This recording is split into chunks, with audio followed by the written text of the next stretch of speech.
Let's start. The project name is Datepicker Dialog.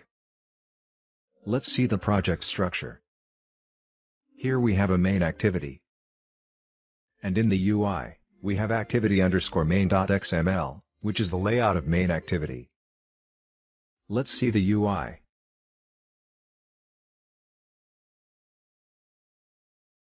Here we have an edit text, with set date as a hint. Let's see the code.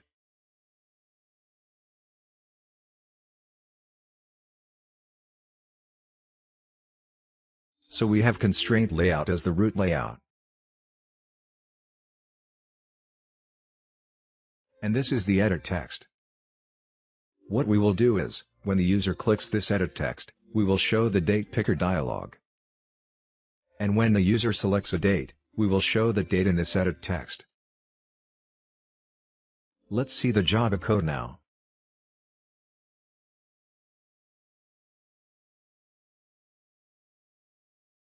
These are the imports.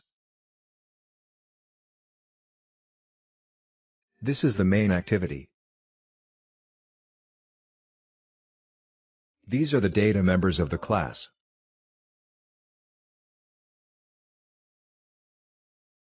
In the onCreate function, first we set focus onto the edit text.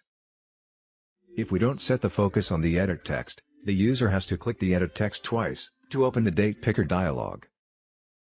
So this step is important. Next, when the user clicks on the edit text, we call the openDatepicker function.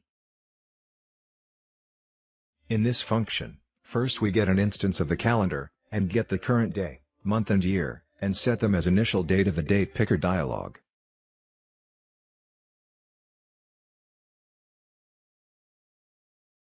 Next, we create an object of Datepicker dialog.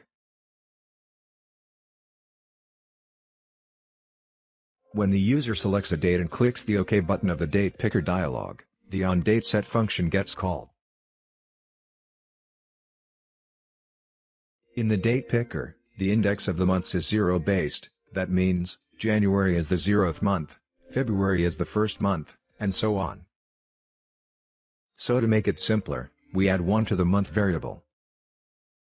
Next, if the user selects a month or a day, which is less than 10, then the Datepicker does not prefix them with a 0 by default.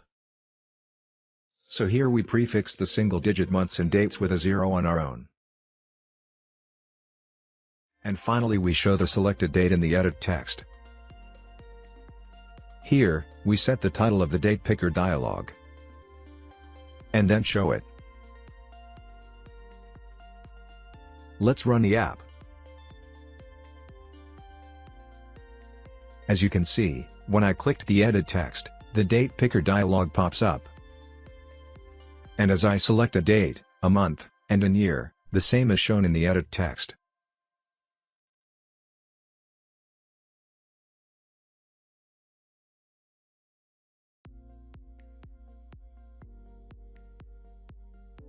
Also, the initial date is today's date. So that's it. That's how you can implement a Datepicker dialog in Java Android. Thanks for watching.